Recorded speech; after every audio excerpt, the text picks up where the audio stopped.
नमस्कार। इस चैनल में आपका हार्दिक अभिनंदन है।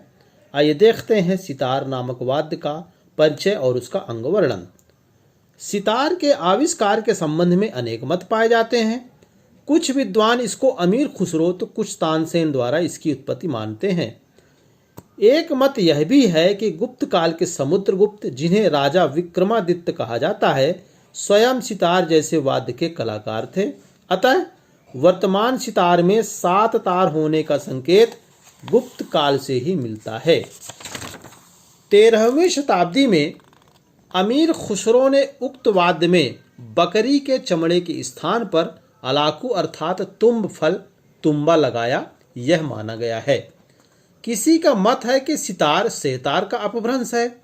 फारसी में सेह का अर्थ 3 होता है और 3 तार वाला वाद्य होने के कारण इसे सेहतार कहा जाता था।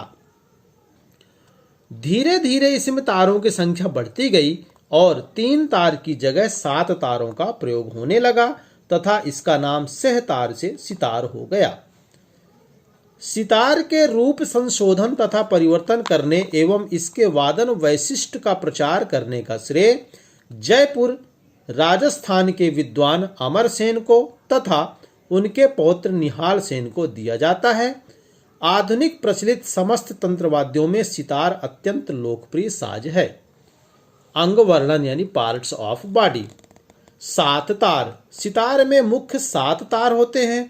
पहले तार को बाज का तार कहते हैं। यह तार लोहे अर्थात स्टील का बना होता है। यह तार मंद्र सप्तक के मध्यम यानी म स्वर में मिलाया जाता है। दूसरा और तीसरा तार पीतल या तांबे के होते हैं। ये दोनों एक जैसे होते हैं और इन्हें जोड़ी अथवा सड़ज का तार कहते हैं। इन्हें मंद्र सप्तक के सड़ज यानी सा स्वर में मिलाते हैं। चौथा तार लोहे यानी स्टील का बना होता है। इस तार को मंद्र सप्तक के पंचम यानी पा स्वर में मिलाया जाता है। इसे पंचम का तार कहते हैं। 5वां तार पीतल का बना होता है और जोड़ी के तारों से लगभग 2 गुना मोटा होता है। इसे अति मंद्र सप्तक के पंचम में मिलाते हैं। कोई इसे अति मंद्र षडज में भी मिलाता है। इसे खरज लरज का तार कहते हैं। 6ठ तार स्टील का बना होता है।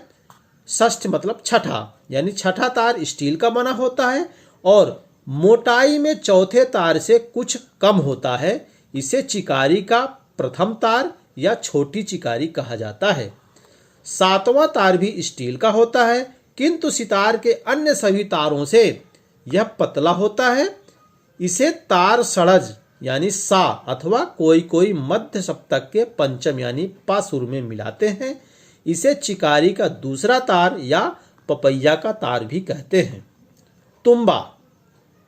सितार के निचले भाग में लौकी या कद्दू यानी जिसे कोहड़ा कहते हैं, उसका गोलाकार परंतु अंदर से खोखला और जो डांड के सहारे जुड़ा रहता है उसे तुम्बा कहते हैं।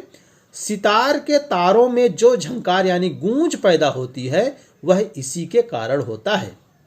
डांड। तून या सागवान की लकड़ी की एक खोखली डंडी जो तुम्बे के ऊपरी भाग से जुड़ी रहती है और पतली लकड़ी की तख्ती से ढकी रहती है, डांड कहलाती है। इसी पर पर्दे बंधे रहते हैं तथा एक सिरे पर खूंटियां लगी होती हैं। पर्दा, जिसे हम फ्रेट कहते हैं। सितार में डांड के ऊपर पीतल अथवा लोहे के अर्धचंद्राकार आकार में बने राड, जिसे तांत की डोरी से डांड में बांध दी जाती है, उसे पर्दा, सारिका या सुंदरी कहते हैं। इनकी संख्या 18 से 20 तक होती है। ये स्वरों के स्थान निश्चित करने के लिए लगाए जाते हैं। खूंटियां। सितार में लगे सभी तारों को कसने के लिए डांड पर 7 बड़ी खूंटियां लगी रहती हैं, जिनमें एक एक करके 7 तार लिपटे होते हैं। इन 7 मुख्य खूंटियों यानी कुंजियों के अलावा 13 या 14 अन्य छोटी छोटी खूंटियां भी लगी होती हैं, जिनसे तरब के तारों को कसा जाता है। तबली। अर्धगोलाकार तुम्बे के भाग को ढकने यानी आच्छादित करने के लिए लकड़ी का बना हुआ एक ढक्कन, जिससे तुम्बे को ढक दिया जाता है, उसे तबली कहते हैं। यह तून या सागवान की लकड़ी से बनी हुई होती है। तबली के ऊपरी भाग में ब्रिज अथवा घुड़ज रखा रहता है। घुड़च अर्थात ब्रिज। हाथी दांत सींग या हड्डी की बनी छोटी सी चौकी नुमा ब्रिज अथवा घुड़च कहलाती है। यह तबली के ऊपर रखा होता है जिसके ऊपर से होते हुए खूंटियों तक तार जाते हैं। ये दो प्रकार के होते हैं, छोटा और बड़ा। बड़ा घुड़च ऊपर के 7 मुख्य तारों के लिए तथा छोटा घुड़च नीचे के तरफ के तारों के लिए होता है। घुड़च के ऊपरी सतह को जवारी भी कहते हैं, जिसे घिसकर तारों में अच्छी झंकार या मधुर ध्वनि उत्पन्न की जाती है। तार गहन, यह सितार के अग्रभाग की खूंटियों के नीचे हाथी दांत या हड्डी की एक आड़ी पट्टी होती है जिसमें छिद्र होते हैं। इन छिद्रों में से एक एक तार पिरोया जाकर खूंटियों से बांधते हैं। इसे तारदान भी कहते हैं। अटी, तार गहन जैसी ही बिना छिद्र वाली एक पट्टी होती है। तार गहन और अटी में लगभग 1 इंच का अंतर होता है। अटी पर तारों को स्थिर किया जाता है जिससे तार डांड व पर्दों को छूते हुए दिखाई न दें। मोगरा, लंगोट या कील, तुम्बे के निचले भाग में एक लकड़ी या हड्डी की पट्टी लगी होती है जहां से तार बांधने के पश्चात ऊपर खूंटियों की ओर जाते हैं। उसे लंगोट, मोगरा या कील कहते हैं। मनका, बाज से तार तथा जोड़ी के तार में हाथी दांत आदि से बनी जो मोती लगी होती है उसे मनका कहते हैं। इसे थोड़ा ऊपर या नीचे खिसकाकर स्वरों को चढ़ाया या उतारा जाता है। यह मोती बतख के आकार की भी बनी होती है। गुलू, जहां पर डाढ़ और तुम्बा जुड़े होते हैं उसे गुलू कहते हैं। इसके ऊपर खूबसूरती हेतु फूल और पत्ती बना दिया जाता है। मिजराब, लोहे के तार की बनी तिकोने आकार की जिसे दाहिने हाथ की तर्जनी अंगुली में पहनकर तारों पर प्रहार करते हैं वह मिजराब कहलाता है। इसे कोण या नक्की भी कहते हैं। साधारणतः सितार के 2 प्रकार होते हैं, चल ठाठ वाला सितार और दूसरा अचल ठाठ वाला सितार। विद्वानों के मतानुसार चल ठाठ वाले सितार में 17 पर्दे यानी सारिकाएं होती हैं जिन्हें आवश्यकतानुसार खिसकाकर ऊंचे नीचे कर लिए जाते हैं। इससे ठाठ बदल जाता है।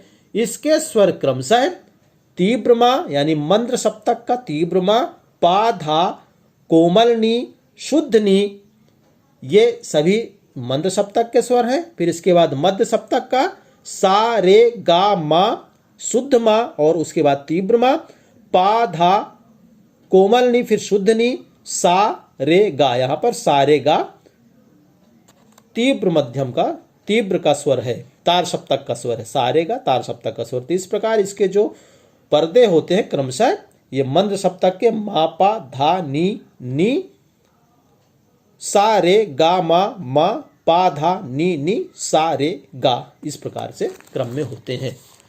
अचल ठाठ वाले सितार में प्रायः 19 पर्दे होते हैं जो खिसकाए नहीं जाते। इसी कारण इसे अचल ठाठ वाला सितार कहा जाता है। चल मतलब चलायमान यानी जिन्हें खिसकाया जाए, अचल यानी जो चले नहीं, जिसको नहीं खिसकाया जाता। तो इसी कारण इसे अचल ठाठ वाला सितार कहते हैं क्योंकि इसके पर्दे खिसकाए नहीं जाते। इसके पर्दे क्रमशः निम्न स्वरों में मिले हुए होते हैं, यानी निम्न स्वरों से ये क्रमशः पर्दे होते हैं।